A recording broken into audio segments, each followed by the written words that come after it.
Bismillahirrahmanirrahim. Assalamualaikum warahmatullahi wabarakatuh. Alhamdulillah, amsayna wa amsal mulku lillah walhamdulillah. La ilaha illa huwa wa ilaihin nusyur. Amsayna ala fitratil Islam wa kalimatil ikhlas wa ala dini nabiyina Muhammadin sallallahu alaihi wasallam wa ala millati abina Ibrahim hanifa wa ma kana minal musyrikin.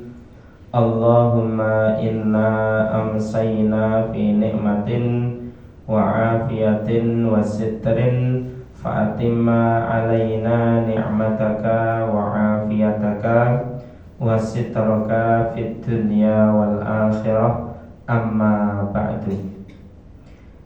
Ikhwati arsyadakumullah, kita bersyukur kepada Allah pada kesempatan sore yang berbahagia ini.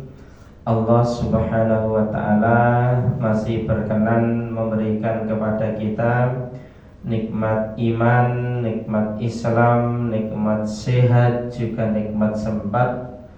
Yang dengan nikmat-nikmat itu kita dimudahkan oleh Allah bisa melaksanakan berbagai macam aktivitas baik duniawi maupun ukhrawi, yang semoga selalu kita orientasikan dalam rangka untuk beribadah kepada Allah subhanahu wa ta'ala. Sholawat serta salam semoga senantiasa tercurah kepada Rasulullah sallallahu alaihi wasallam yang telah menunjukkan umatnya ke arah kebaikan dan kebenaran dengan risalahnya Ad-Dinul Islam As-Siratul Mustaqim, yang kita yakini benar sebagai satu-satunya agama yang baik, yang diridhoi dan diterima oleh Allah, yang kita ingin hidup dalam kondisi Islam dan kita ingin diwafatkan oleh Allah juga dalam kondisi Islam. Itulah orang-orang yang menetapi wasiat Allah, wala tamutunna illa wa antum muslimun, dan janganlah kalian mati kecuali dalam keadaan beragama Islam. Bapak Ibu dan saudara-saudara jamaah majelis taklim yang semoga Allah subhanahu wa ta'ala menjadikan kita seduluran di dunia, kelak mudah-mudahan bisa bertetangga di surga. Tema ngaji pada kesempatan sore hari ini kita beri judul dengan Al-Munasabah Baina Taqwimil Hijri wa Ibadatil Hijrati, yakni korelasi atau kesesuaian antara penanggalan hijriyah atau kalender hijriyah dengan ibadah hijrah. Karena ternyata tanpa kita sadari, entah sadar atau tidak, soalnya saya lihat ada sebagian umat Islam yang sadar, ada yang tidak, gitu ya. Dalam arti bahwa saat ini kita berada di tahun baru hijriyah, yakni tahun 1447. Yang sebelumnya kita berada di tahun 1446, ya. Memang untuk pergantian tahun baru hijriyah dengan pergantian tahun baru masehi suasananya sangat berbeda. Kalau kita lihat pada satu dinamika dan fenomena umat Islam secara khusus di Indonesia. Sebagaimana kita tahu kalau pergantian tahun baru masehi itu penuh dengan gegap gempita, ya, sorak gembira, ruwami, bahkan kadang-kadang ngalang-alai riyoyo, ya. Sedangkan kalau pergantian tahun baru hijriyah koyo gak ono opo-opo, ya. Sehingga ada di antara umat Islam yang tidak tahu kalau sekarang ini sudah tahun baru. Bahkan ada yang nggak tahu sembuh kono, seperti itu. Karena memang untuk kalender Masehi itu lebih akrab dalam kehidupan mereka dibandingkan dengan kalender Hijriah. Padahal kalau kita runut, ya, banyak sekali perkara dari ibadah-ibadah kita itu tumpuhan dan marja atau sebagai dasar itu bukan kalender Masehi tapi kalender Hijriah. Banyak urusan ibadah kita itu muaranya pada kalender Hijriah bukan kalender Masehi, karena itu memang kalender asli miliknya umat Islam. Sedangkan kalau Al-Masih itu sebenarnya identik dengan Al-Masih Al-Masih Isa ibnu Maryam, yang orang Nasrani menyebutnya sebagai Yesus Kristus, ya. Masih itu rajih ila Al-Masih Isa ibnu Maryam, ya. Cuma karena memang ini sudah lama untuk kemudian dijadikan pedoman dalam peradaban global, termasuk hampir di seluruh dunia, sehingga banyak manusia yang lebih akrab termasuk umat Islam kepada kalender Masehi Januari sampai Desember dibandingkan dengan Al-Muharram sampai Dzulhijjah. Kita beri contoh misalnya bahwa betapa urusan agama kita banyak titik tolaknya pada kalender Hijriah, tidak kalender Masehi. Satu, kita punya kewajiban zakat mal, ya, zakat mal. Bukan zakat mal, ya, zakat mal, ya. Yang zakat mal itu syarat dikeluarkannya zakat mal menurut tuntunan fikih itu kan ada 3.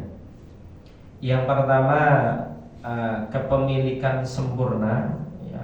Jadi duit itu memang milik kita, sehingga nanti kita punya kewajiban zakat yang berupa harta, yang nanti di dalamnya uang kita, di dalamnya emas atau perak kita, di dalamnya perdagangan atau bisnis kita, di dalamnya kalau Bapak Ibu punya hasil pertanian, ya hasil pertanian itu, ya. Di dalamnya juga ada penemuan harta karun yang muaranya pokoknya harta benda, ya. Itu yang pertama, kepemilikan yang sempurna. Yang kedua, mencapai nisab, yang nisabnya itu senilai 85 gram emas, ya. Kemudian syarat yang ketiga, haul. Haul itu putaran 1 tahun. Lah putaran 1 tahun itu hitungannya apa? Bukan kalender Masehi, tapi kalender Hijriah, ya. Jika kita taruhlah punya harta, sekarang harga emas berapa, Pak? 1.900.000, ya. Berarti 1.900.000 kali 85 berapa? Jadi anak sering hitung-hitung loh sini. Tetap ini, ya. Benar, Pak. 1.900.000 kali 85. 77. Benar, Pak. 1 juta, kok 1 juta? 166 juta, ya. 166 juta. Berarti taruhlah kita punya uang, tabungan kita, investasi kita senilai 166 juta. Berarti ini sudah mencapai nisab. Kemudian kita punya uang ini taruhlah sejak bulan Muharram ini sampai nanti bulan Muharram berikutnya kok masih tetap 166 juta. padahal sudah dikurangi kebutuhan pokok kita, sudah dikurangi melunasan hutang-hutang kita, ya. Kebutuhan pokok itu ya makan minum kita, pakaian kita, sekolah anak-anak kita, kok tetap 166 juta. Berarti ini satu, milik kita sendiri, bukan milik orang lain atau milik berserikat gitu. Yang kedua sudah mencapai nisab. Yang ketiga sudah haul, putaran 1 tahun. Maka ini wajib dikeluarkan zakatnya sebesar 2,5%. Dan itu setiap tahun, ya, setiap tahun harus dibayarkan zakatnya sebesar 2,5%. Bagaimana kalau misalnya setiap dapat gaji kemudian langsung kita keluarkan, kita anggap zakat mal gitu? Apakah ini bisa dimasukkan? Tidak bisa, karena syaratnya itu satu, kepemilikan yang sempurna, dua, senilai emas 85 gram emas, 80 gram emas. Yang ketiga ada syarat yang lain, haul. Haul itu putaran 1 tahun, ya, putaran 1 tahun. Sehingga kita keluarkan setiap bulan di saat kita menerima gaji itu bukan termasuk zakat mal, tapi masuk kategori infak sodako biasa. Nah, yang titik tolaknya kita kaitannya kalender hijriah ini loh, hitungan haul 1 tahun itu apa? Penanggalan hijriah, bukan penanggalan Masehi. Dari Muharram, Syawal, Rabiul Awal, Rabiul Tsani, Jumadal Ula, Jumadal Tsani, Rajab, Sya'ban, Ramadan, Syawal, Dzulqa'dah, Dzulhijjah. Menentukan awal Ramadan, akhir Ramadan, ya, kalender hijriah. Awal Dzulhijjah, 10 Dzulhijjah, yang kemudian hari raya Idul Adha, kalender hijriah.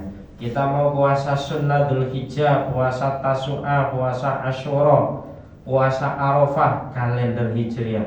Puasa Ayamul Bid, kalender hijriah, ya. Jadi kalender hijriah, tidak kalender Masehi. Dan itu ada beda secara jumlah hari-hari yang tertuang dalam putaran 1 tahun hijriah dengan putaran 1 tahun Masehi. Lebih banyak kalender Masehi, terpaut mungkin lebih dari 11 hari, ya. Nah, dari situ kemudian kita memahami bahwa sebenarnya banyak urusan agama kita ada kaitannya dengan urusan dari kalender hijriah.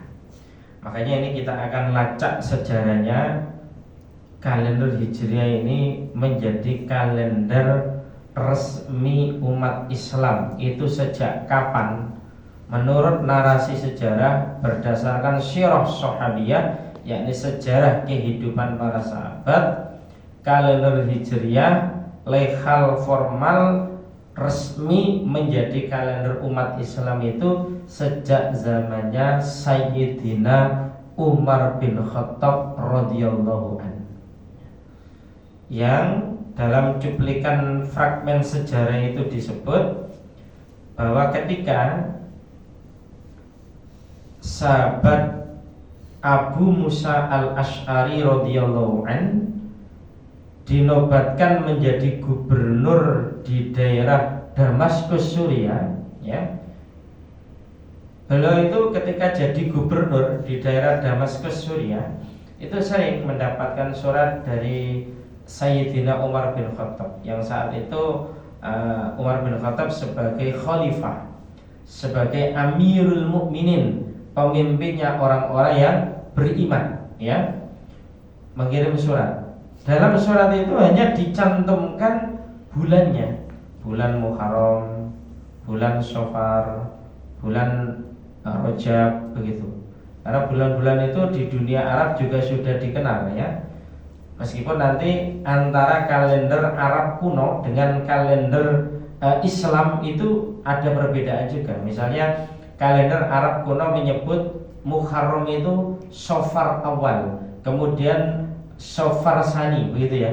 Nih di kalender Islam pertama itu Al-Muharram, kemudian Safar. Sehingga untuk Al-Muharram belum pernah dikenal dalam kalender Arab kuno. Nah, Nah, hanya dicantumkan bulan, tidak dicantumkan tanggal, tidak dicantumkan tahun. Padahal dalam surat itu ada berisi instruksi, ada berisi himbauan, ada berisi maklumat dan macam-macam dari ragam dan varian surat. Akhirnya Abu Musa al-Asy'ari ini bingung membedakan ini, misalnya kaitannya instruksi ini kapan, untuk bulan kapan, sekarang atau kemarin. Soalnya ada kesamaan, ada bulan Rajab ada 2 atau 3 surat, bulan Jumadal Ula ada 2 atau 3 surat. Akhirnya kemudian diusulkan supaya ada tanggal atau tahun dalam surat tersebut. Ketika usulan itu sampai kepada Sayyidina Umar bin Khattab, Sayyidina Umar bin Khattab ini juga bingung, ya, untuk menentukan hitungannya sejak tahun apa dan tahun berapa.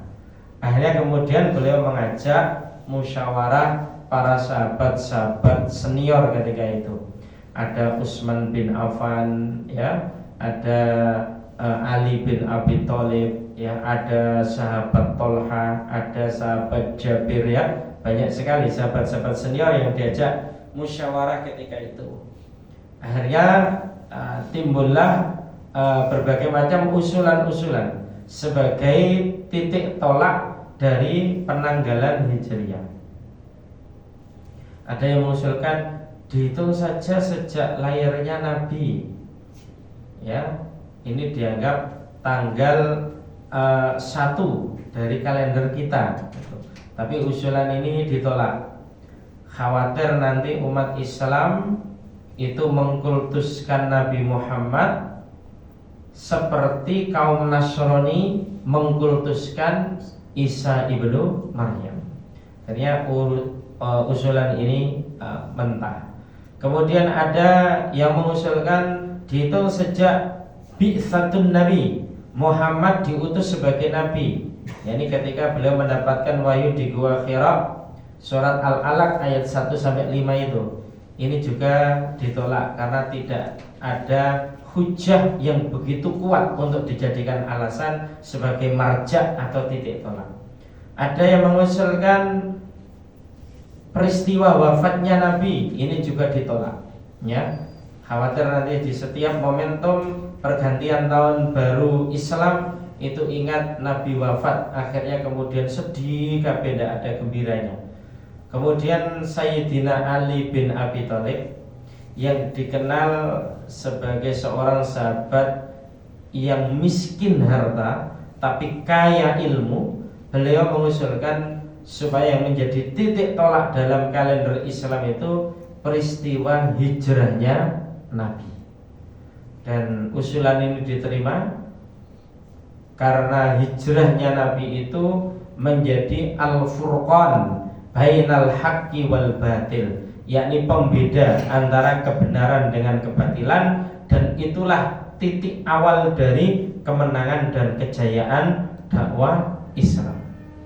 Demikian halnya dalam hal masalah menentukan bulan apa pertama dalam kalender Hijriah itu, ya, itu juga ribut. Ada yang mengusulkan Dzulqa'dah, ada yang Dzulhijjah, kemudian disepakati bulan Al-Muharram, yakni bulan ini masih bulan Al-Muharram. Nah, dari sini Bapak Ibu dan saudara-saudara sekalian yang dirahmati oleh Allah, kita akan coba menggali hikmah kenapa peristiwa hijrahnya Nabi ini yang dijadikan marja, dijadikan dasar, dijadikan titik tolak dalam kalender Islam. Ternyata ini mempunyai landasan ideologis, juga teologis, juga historis yang luar biasa.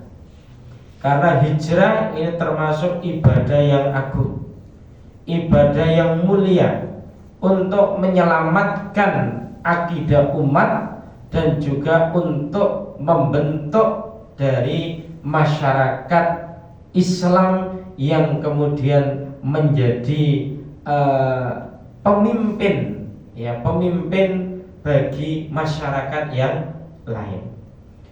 Hijrah yang secara etimologi itu artinya adalah pindah dari satu tempat ke tempat yang lain, ya. Al-intiqalu min makanin ila makanin akhar. Jadi secara arti bahasa itu menjauhi, pindah dari satu tempat ke tempat yang lain.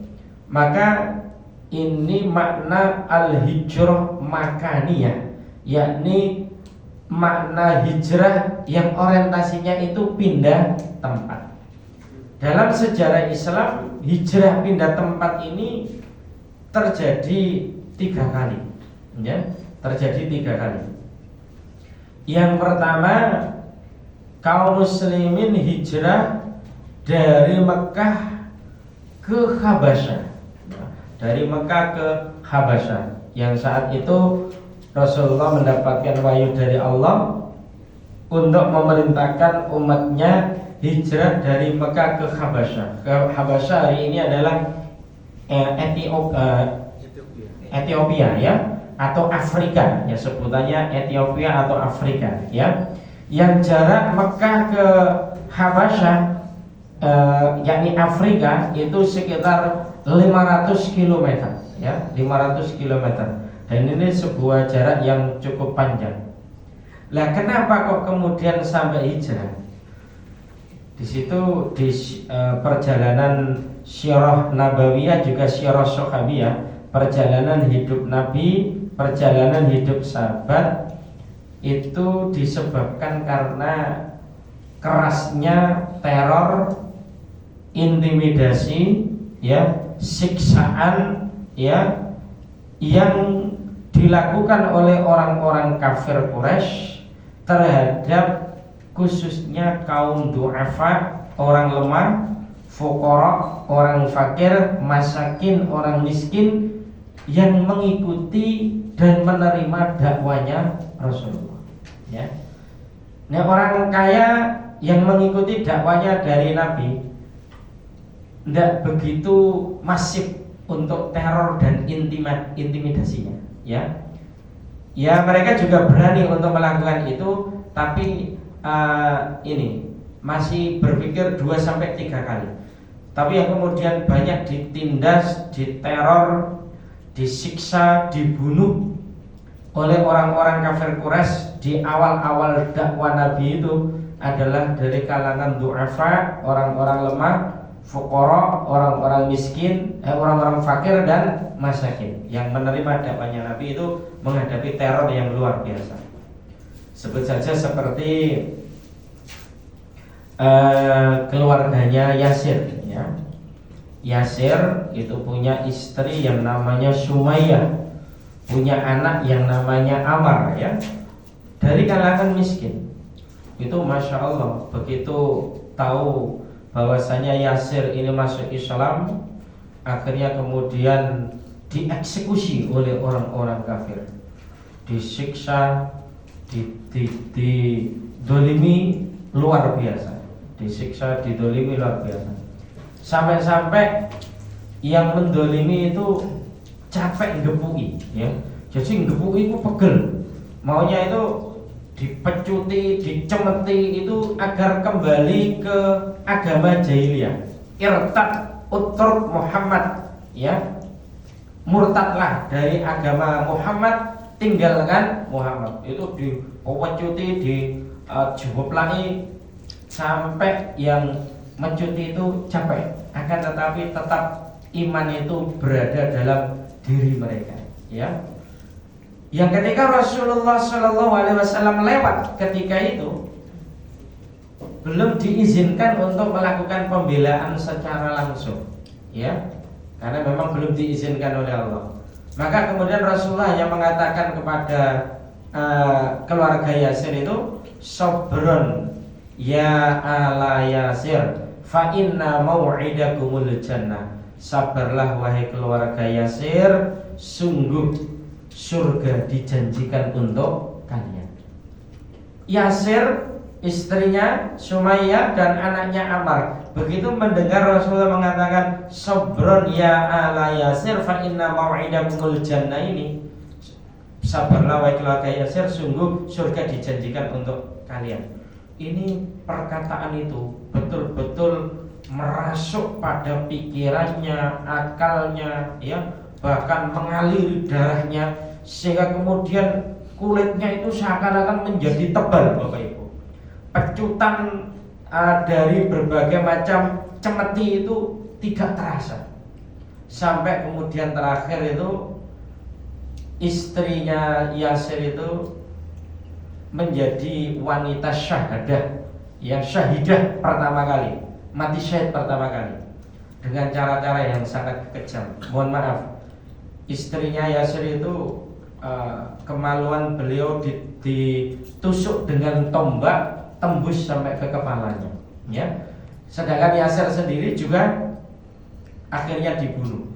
Dan anaknya yang namanya Ammar, karena melihat ibunya disiksa sampai berakhir dibunuh ini, Yasir juga demikian, bapaknya disiksa sampai dibunuh itu, akhirnya Ammar ini pura-pura murtad. Pura-pura murtad. Lisannya mengatakan satu perkataan yang menyenangkan orang kafir ketika itu, akan tetapi hatinya tetap tenang dalam keimanan. Dan itu disebutkan dalam sebuah ayat, dalam kondisi seperti itu diperbolehkan, ya. Hanya seperti itu. Dan tidak hanya ini keluarganya Yasir, kita kenal juga Bilal bin Rabah, kita juga kenal Khabbab, ya, yang itu banyak sekali dari fuqara wal masakin wal du'afa yang mendapatkan teror dan intimidasi demi mempertahankan identitas iman dan Islam. Nah, melihat itu Rasulullah mendapatkan wahyu, sahabatnya ini diperintahkan untuk hijrah. Hijrah pertama kali yakni ke Habasyah atau Ethiopia atau Afrika, yang juga menempuh perjalanan darat, juga menempuh perjalanan laut ketika itu. Berat. Awal mula dipimpin oleh Sayyidina Utsman bin Affan. Kenapa yang dituju itu Habasyah? Karena di Habasyah itu dikenal ada seorang raja, yakni Raja An-Najasyi, yang Raja Najasyi, yang raja ini dikenal sangat adil dalam memerintah. Yang raja ini dikenal tidak pernah membiarkan kedzaliman itu di depannya. Dia menegakkan keadilan. Dan di dalam melaksanakan roda pemerintahannya itu berlandaskan kepada ajaran kitab Injil yang murni. Akhirnya kemudian umat Islam yang hijrah sampai ke sana, sampai 2 kali itu benar-benar mendapatkan suaka keamanan dari Raja Najasyi ketika itu. Bahkan dalam riwayat yang lain itu disebutkan Raja Najasyi ini setelah diterangkan bagaimana ciri Nabi kalian yang mengajarkan jujur, yang mengajarkan menjauhi sifat dusta, khianat, yang mengajarkan bahwa darah itu haram, bangkai itu haram, babi itu haram, bagaimana ciri-cirinya. Sahabat saat itu menerangkan bahwa Nabi kami ini nasabnya sangat jelas, dari nasab orang yang baik, keturunan orang yang baik. Beliau itu sejak dalam usia kandungan sudah ditinggal mati oleh ayahnya. Kemudian beliau juga akhirnya diasuh oleh pamannya, oleh kakeknya. Pernah diajak ke negeri Syam untuk berdagang. Ternyata ciri-ciri fisik Nabi, dari mulai rambutnya, dahinya, mukanya, matanya, itu secara detail ada dalam kitab Injil. Ada dalam kitab Injil. Sehingga dikatakan di dalam Al-Quran, para pendeta-pendeta Nasrani itu lebih mengetahui ciri-ciri Nabi terakhir akhir zaman dibandingkan mengenali anak mereka sendiri. Karena memang ada di dalam Injil, ada di dalam Taurat yang menyebutkan secara detail ciri Nabi terakhir yang diutus oleh Allah, yang bernama Ahmad atau Muhammad. Akhirnya Raja Najasyi ini kan kemudian masuk Islam, ya, masuk Islam. Sehingga meskipun orang-orang kafir sempat juga melakukan satu diplomasi untuk membujuk Raja Najasyi supaya mengusir orang-orang Islam dari Mekah yang hijrah ke negerinya, ya, bahkan diiming-imingi harta, tapi Raja Najasyi menolak dari permintaan orang-orang kafir tersebut. Sehingga kemudian ini periode pertama dari hijrah tempat minal Makkah ilal Habasyah. Yang kedua, pernah juga hijrah dari Mekah ke Taif, ya, Mekah ke Taif. Yang saat itu langsung Nabi sendiri juga melakukan hijrah dan juga dakwah, ditemani oleh sahabat yang bernama Zaid bin Harithah, di mana Zaid bin Harithah ini saat itu menjadi anak angkatnya Nabi. Ketika syariat Islam belum turun dengan sempurna, itu kan masih boleh mengambil anak angkat. Begitu syariat Islam turun secara sempurna, anak angkat ini sudah dinasakh, sudah dihapus, sudah tidak ada istilah anak angkat yang kemudian dinisbatkan kepada orang tua angkat, dan akhirnya kemudian ia mendapatkan warisan ketika orang tuanya angkat itu meninggal dunia. Nah, ini sudah tidak ada, sudah dihapus sejak di zaman Rasulullah SAW. Sebelum turun dengan syariat Islam turun dengan sempurna ini, Rasulullah hijrah ke Taif itu ditemani oleh anak angkatnya ini, Zaid bin Harithah. Zaid bin Harithah ini dulu seorang budak, diperdekakan oleh Rasulullah, kemudian dijadikan sebagai anak angkat. Nah, peristiwa hijrahnya Nabi ke Taif itu juga didahului peristiwa dan musibah yang mengharu biru. Kenapa? Satu, sebelumnya istri beliau tercinta Khadijah meninggal dunia. Kemudian disusul ini pamannya, ya, yakni Abu Thalib, ya, itu juga meninggal dunia. Padahal istrinya ini, masya Allah, Khadijah ini istri yang pertama, ya, yang kemudian mendukung penuh dakwah Rasulullah. Manusia yang pertama kali beriman kepada dakwanya Nabi ya istrinya Khadijah ini. Manusia yang pertama kali memberikan hartanya untuk dakwah Nabi ya Khadijah ini. Dan sampai Khadijah yang kekayaannya saat itu sebanding dengan kekayaan sepertiga penduduk Mekah itu habis untuk dakwah dan jihad Rasulullah SAW, meninggal juga. Sedih banget Rasulullah. Abu Thalib, pamannya yang juga senantiasa membela dakwanya Nabi, meskipun tidak beriman kepada apa itu namanya tauhid yang dibawa oleh Nabi, tapi pamannya ini selalu membela dakwah Rasulullah Sallallahu Alaihi Wasallam. Juga meninggal dunia, sehingga sedih luar biasa yang dikenal dengan apa? Amul Husni, ya, tahun kesedihan. Ditambah lagi banyak pengikutnya yang diteror, yang disiksa oleh orang-orang kafir itu. Akhirnya Rasulullah Shallallahu Alaihi Wasallam itu melakukan satu perluasan medan dakwah, hijrah ke Taif dengan jalan kaki. Mekah ke Taif sekitar 100 km, ya. Ada yang menyebut 80 km, tapi ada yang menyebut 100 km. Itu Rasulullah jalan kaki. Jalan kaki. Berharap masyarakat Taif itu menerima dakwanya Nabi. Di saat orang-orang kafir Quraisy itu betul-betul menghadang, mengintimidasi, meneror, menyiksa dengan siksaan yang lebih luar biasa ketika Abu Thalib sudah meninggal dunia. Karena dulu orang kafir Quraisy mau menyiksa Nabi Muhammad, mau menyakiti Nabi Muhammad itu sungkan kepada Abu Thalib. Karena Abu Thalib itu sangat berwibawa, Bapak Ibu, sangat berwibawa dan menjadi pemimpin kabilah Quraisy, ya. Priyantunipun niku tuwinggi, besar, glowing, ganteng, gitu ya. Ini Abu Thalib, ya. Nah, karena memang bapak Nabi, kakek Nabi, paman Nabi itu ganteng kan, Bapak Ibu. Abu Lahab itu yang digambarkan di film-film wireng jelek, itu keliru filmnya itu. Gak sesuai dengan sejarah sirah yang asli. Abu Lahab itu yang ganteng, kulitnya glowing, putih ngono Abu Lahab itu, ya. Tapi sayangnya apa itu memusuhi dakwanya Nabi, sehingga dia tabat yada Abi Lahabiyu watab. Abu Lahab akhirnya mendapatkan laknat dengan surat itu. Dan Nabi Muhammad berjalan ke Taif.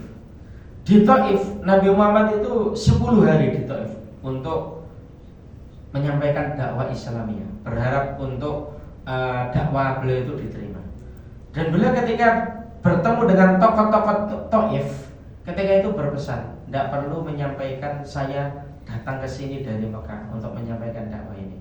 Dan ternyata pemimpin-pemimpin Taif ketika itu justru menghasut pemuda-pemuda Taif untuk membuli Nabi, untuk meneror Nabi, untuk memusuhi Nabi.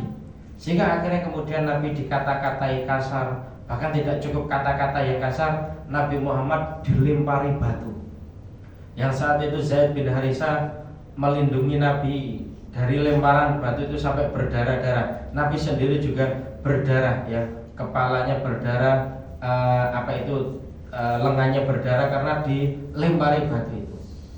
Sampai-sampai malaikat melihat kekasih Allah yang bernama Nabi Muhammad SAW diperlakukan dan dihina seperti itu. Malaikat itu sampai melihat itu nggak sabar, Bapak Ibu. Ya, nggak sabar. Kok kurang ajar banget penduduk Taif. Kok kekasih Allah kok dihinakan seperti itu. Nah, ini hebatnya Nabi Muhammad SAW. Malaikat itu menawarkan kepada Nabi Muhammad, wahai Muhammad, jika engkau izinkan, aku sanggup untuk memindahkan Jabal Qubais itu, untuk aku timpakan ke penduduk Taif, biar binasa, biar mudar mereka. Nah, mudar mereka ini bahasa saya, Pak, ya. Ini istilahnya memudahkan, ya, biar mudar mereka, ya. Malaikat itu sampai gak sabar melihat Nabi dihina. Tapi Masya Allah, ini hebatnya Rasulullah. Kenapa beliau itu Imamul Anbiya wal Mursalin, pemimpin para nabi dan para rasul, juga ulul azmi. Karena beliau itu memang nabi yang sangat penyayang, nabi yang sangat sabar terhadap umatnya. Beliau mengatakan, jangan, mereka itu memusuhiku, melempariku dengan batu, karena mereka itu tidak tahu, ya. Mereka karena tidak tahu. Saya berharap dan berdoa kepada Allah, semoga dari tulang sulbi mereka kelak akan lahir keturunan-keturunan yang menerima dakwahku, yang kemudian terkenal dengan doa beliau, Allah mahdi qaumi fa innahum la ya'lamun. Wahai Allah, berilah petunjuk kepada kaumku, karena mereka itu tidak tahu. Dan hari ini kita saksikan, ya, penduduk Taif yang menerima dakwah Islam itu luar biasa. Penduduk Taif itu banyak yang beragama Islam, ya. Dan sekarang Taif, kabar terakhir ini menjadi kota wisata yang sangat sejuk, bahkan lebih sejuk daripada kota Malang, ya. Ada Bapak Ibu yang sudah umroh, yang hari-hari ini ketika Taif sudah jadi destinasi wisata. Ada Pak ini? Kok koyoke durung ono berarti padha mbek aku, ya. Nek kula dereng, ya, dereng terakhir ini umroh ke sana. Nek ngono niki Pak Kepala diprogramkan umroh bareng, ya. Bu kapan, Bu? Tahun mana atau tahun mana? Saya siap jadi mutawifnya, ya. Mau saya diajak, ya. Nanti kita akan menggelar pengajian di pelataran Masjid Nabawi, ya. Kemudian di syuting dan di upload di YouTube untuk mengabadikan amal soleh kita, dan biar menjadi saksi di akhirat kelak bahwa kita juga mencintai kota Rasulullah Sallallahu Alaihi Wasallam, ya. Seperti itu, ya. Dan hari ini kita saksikan penduduk Taif banyak yang beragama Islam, dan mustajab itu doanya Rasulullah Sallallahu Alaihi Wasallam. Kemudian yang ketiga, yakni hijrah dari Mekah ke Yasrib, ya. Dari hijrah dari Mekah ke Yasrib. Yasrib hari ini adalah kota Madinah, ya. Itu nih, kalau tahun Masehi sekitar tahun 622 Masehi, ya. Hijrahnya Nabi dari Mekah ke Yasrib, ya. Yasrib yang hari ini Madinah, itu juga bukan kok karena takut orang-orang kafir, ya. Satu, Nabi dan kaum muslimin hijrah itu karena memang diperintahkan oleh Allah Subhanahu wa taala. Satu diantaranya untuk menyelamatkan akidah umat yang ditindas, yang dibantai oleh orang-orang kafir itu, juga mendapatkan satu ruang dakwah yang lebih baik, ya, yang kemudian akhirnya kalau kita perhatikan Nabi ketika hijrah ke kota Madinah, ya, yang dulu namanya kota Yatsrib, itu kan kemudian disambut oleh masyarakat kota Madinah.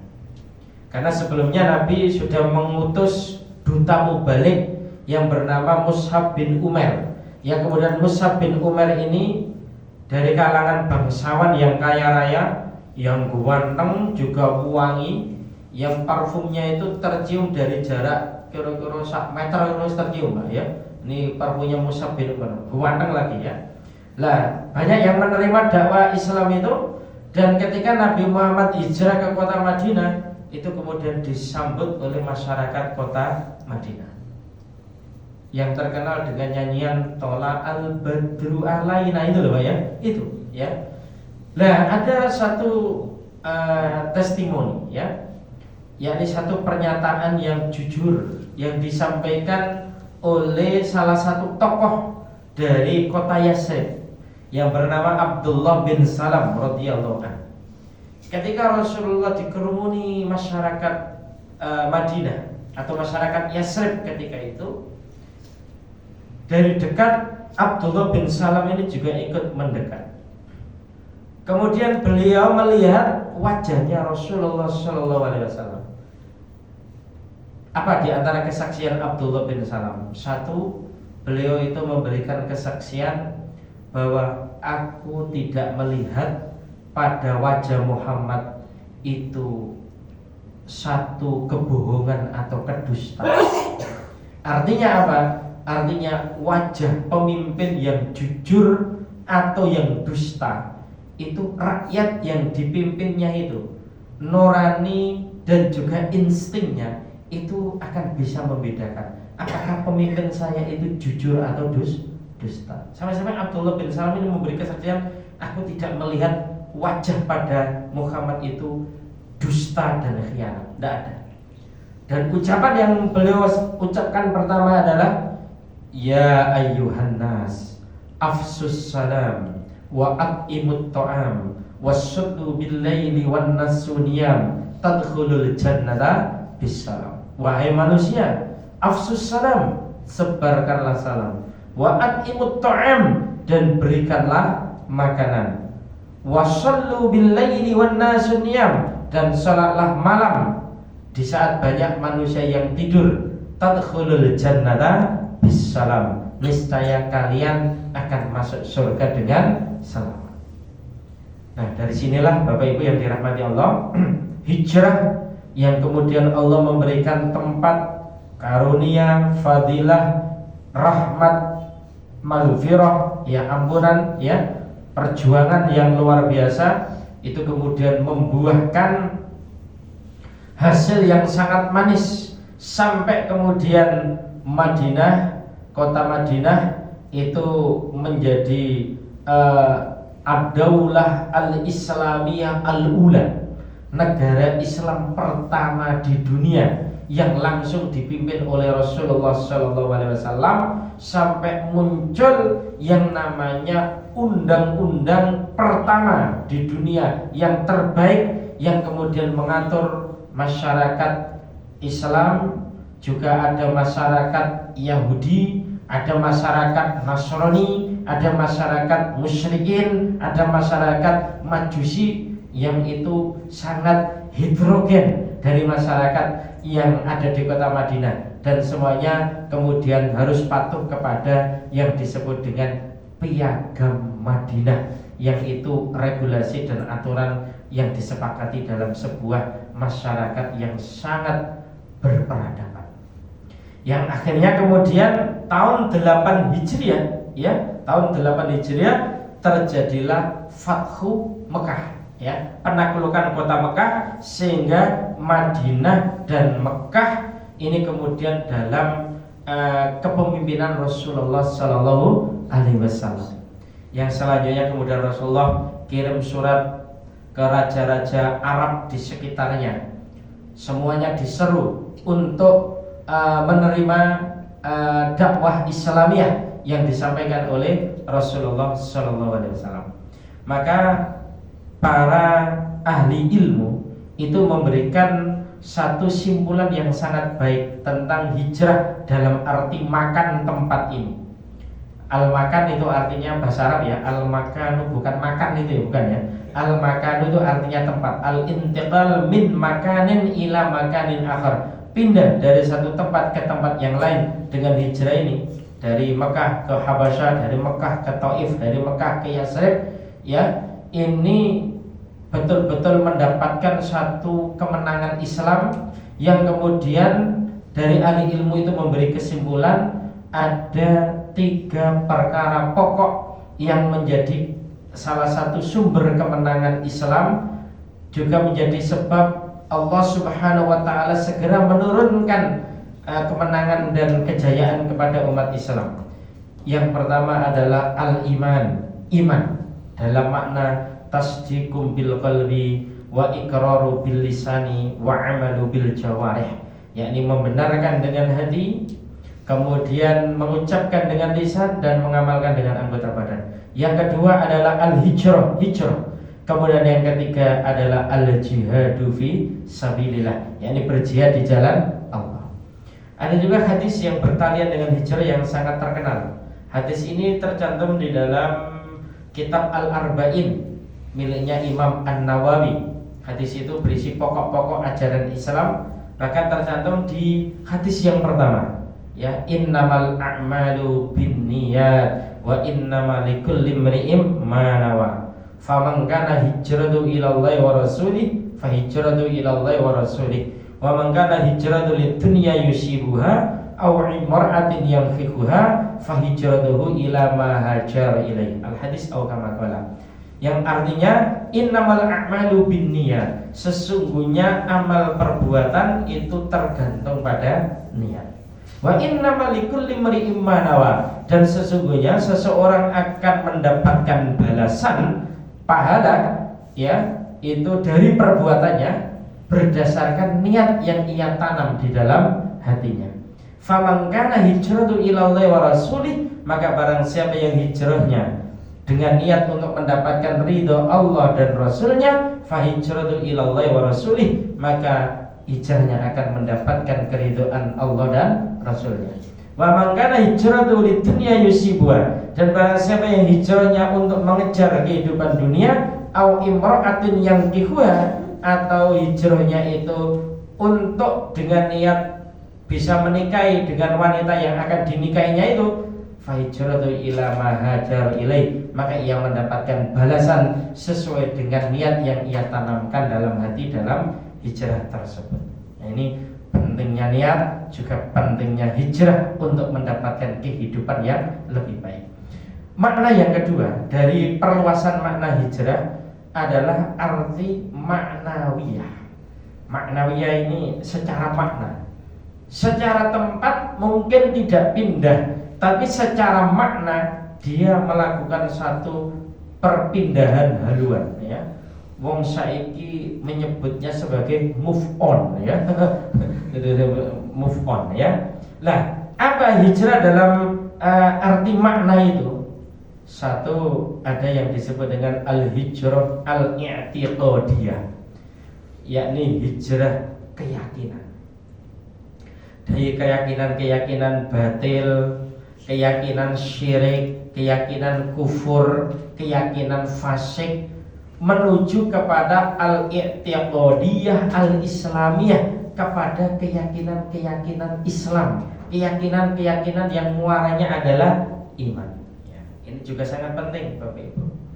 Contoh misalnya ada di antara umat Islam isi percaya tentang adanya jimat-jimat yang dianggap keramat, ya.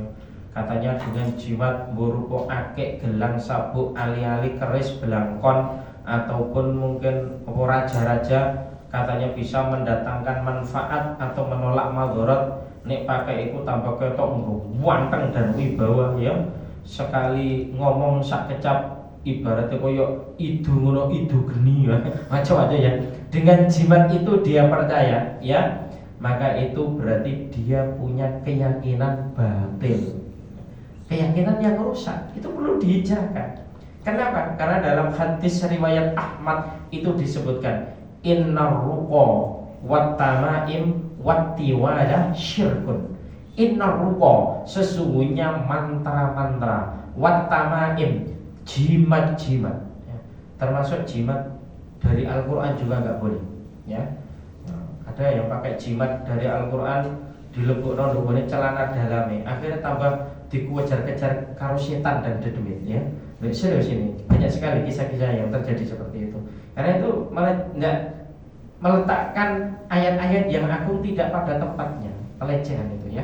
Dan innar ruqa, sesungguhnya mantra-mantra, wat tamaim, dan jimat-jimat, wat tiwalah, dan ilmu pelet atau ilmu guna-guna, di antaranya aji-aji semar mesem dan jaran goyang, ya, syirkun, itu bagian dari kesyirikan, harus dicerahkan.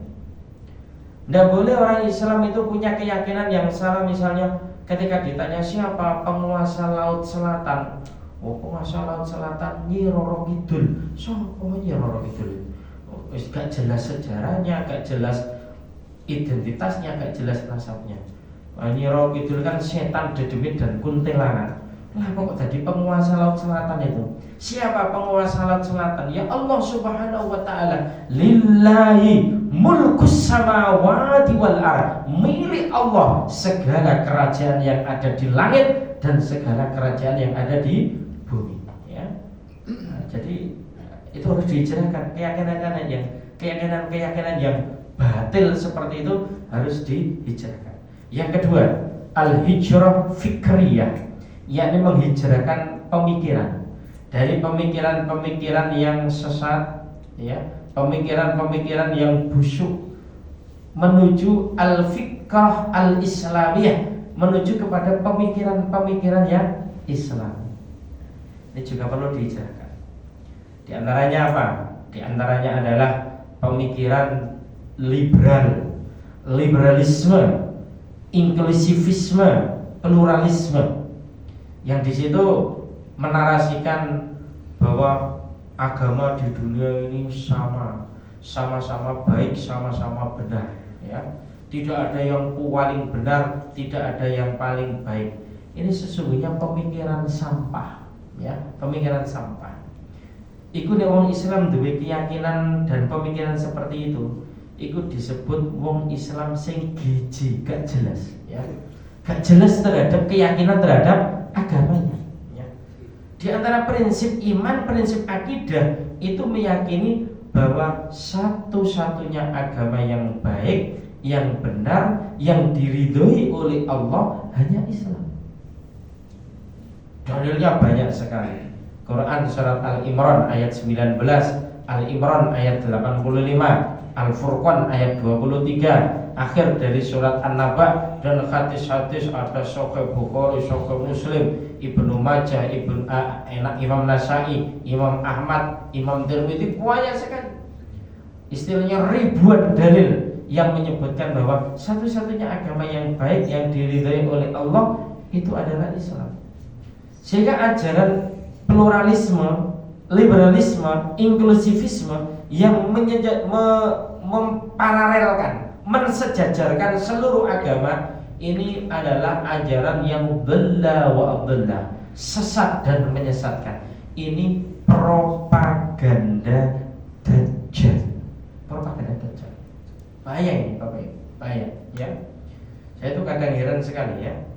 Ketika ada orang Kristen mengatakan menurut ini orang Kristen mengatakan agama yang paling benar adalah Kristen.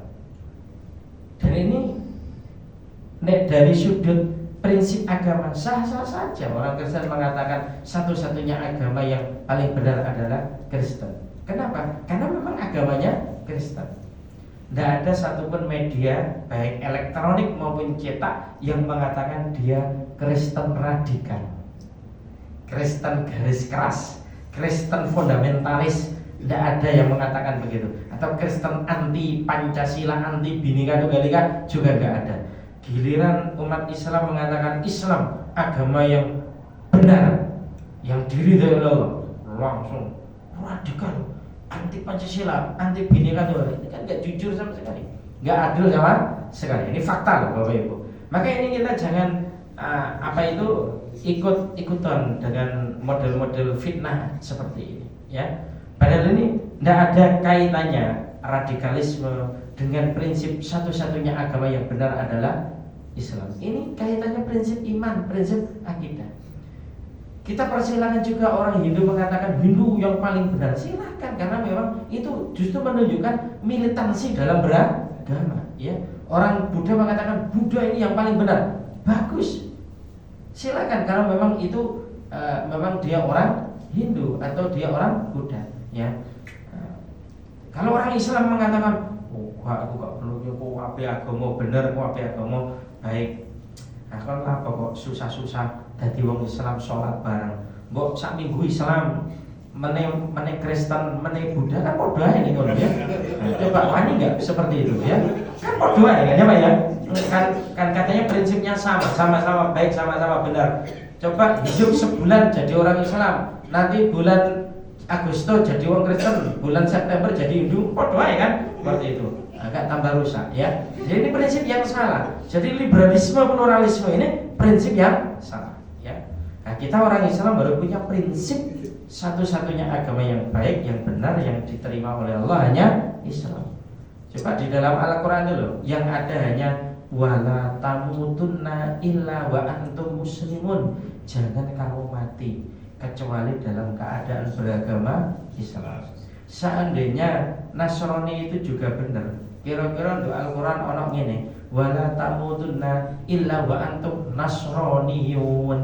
Ono enggak di Quran panjenengan begitu? Nek ono tak tuku nih ya. Wala tamutunna illa wa antum yahudiyun juga enggak ada ya. Apalagi Buddhayun, Hinduyun enggak ada ya. Yang ada wala tamutunna illa wa antum muslimun. Ini penting menghijrahkan secara pemikiran kita ya. Ini kaitannya prinsip iman, prinsip akidah yang harus kita jaga ya, kita jaga. Dan tidak ada hubungannya dengan anti Pancasila atau anti Bhinneka Tunggal Ika, karena ini prinsip akidah. Orang Kristen punya prinsip, silahkan. Orang Hindu punya prinsip sesuai dengan agamanya, silahkan. Sebagaimana orang Islam punya prinsip sesuai dengan akidah dan agamanya. Inilah yang disebut dengan toleransi. Toleransi itu bukan kok sinkretisme, bukan pencampur adukan keyakinan, bukan apa itu yang namanya toleransi itu kita membiarkan orang lain untuk kemudian meyakini dan mengekspresikan apa yang menjadi keyakinan agamanya, seperti itu. Termasuk juga yang ketiga, hijrah secara maknawiyah adalah hijrah sulukiyah, yakni adab dan akhlak, yakni menghijrahkan akhlak-akhlak yang tercela, dari akhlak yang tercela menuju akhlak-akhlak yang terpuji. Misalnya diantaranya adalah supaya kita dalam melakukan interaksi sosial itu jangan dadi wong ngamukan ya. Titik-titik muamukan gak apik. Siji iku gare gampang kena stroke barang ya. Nomor loro, menjadi suasana itu tidak baik dalam pergaulan. Sehingga Rasulullah pernah mengatakan la taghdab falakal jannah. Kamu awakmu kok aja ngamukan, maka bagimu adalah surga, ya. Siapa orang yang paling harus kita sabari? Pertama, keluarga kita. Kalau kita bisa sabar dengan orang lain, kita harus bisa lebih sabar dengan istri kita atau anak kita. Aja sampai karo wong liya iso sabar, karo bojone nguamukan, itu enggak bener ya. Karo anake nguamukan itu enggak bener ya. Kurang benar itu ya, seperti itu ya. Termasuk juga dalam hal ucapan kita, bagaimana kita itu tidak gampang misuan, mangkal duduk miso, ganti dengan astagfirullah, subhanallah. Nah, itu lebih bagus. Kenapa? Karena itu nanti biar menjadi kebiasaan kita. Kalau itu menjadi kebiasaan kita, akan menjadi karakter kita. Kalau itu menjadi karakter kita, itu akan menjadi nasib dan takdir kita. Karena di antara sunnatullah itu kebiasaan Allah. Kebiasaan Allah itu akan mewafatkan hambanya berdasarkan apa yang menjadi Ana wong biasa miso, sehingga ketika mau mati ya miso itu sing metu. Ya. Pakai syahadat Jawa terus mati ngono ya. Jadi ada ya. Karena memang kebiasaannya seperti itu. Karena kebiasaannya astagfirullah masyaallah. Saat nazak itu sakit loh ya, sakarat itu sakit. Dan nanti yang terucap dari lisan kita itu sesuai dengan kebiasaan kita menjalani hidup. Kalau kita menjalani hidup ini dengan kalimat-kalimat thayyibah, kalimat-kalimat thayyibah itu yang secara otomatis akan dimudahkan oleh Allah kita mengucapkannya. Sehingga kalau kita mengucapkan kalimat thayyibah, insya Allah itu menjadi akhir kehidupan kita yang terindah. Mangkana akhiru kalamihi la ilaha illallah dakhalal jannah. Barang siapa yang akhir ucapannya itu la ilaha illallah dakhalal jannah, niscaya ia masuk surga. Ini Bapak Ibu dari makna hijrah, baik dari segi makan tempat maupun maknawiyah, makna yang bisa kita kaji pada kesempatan kajian sore hari ini. Mudah-mudahan bermanfaat, bahwa hijrah itu menjadi gaya hidup orang-orang yang beriman, dari yang jelek kepada yang baik, dari yang baik kepada yang lebih baik. Seperti itu. Mudah-mudahan bermanfaat, dan kita akhiri dengan doa kafaratul majlis. Subhanaka Allahumma wa bihamdika asyhadu an la ilaha illa anta astaghfiruka wa atubu ilaik. Wassalamualaikum warahmatullahi wabarakatuh.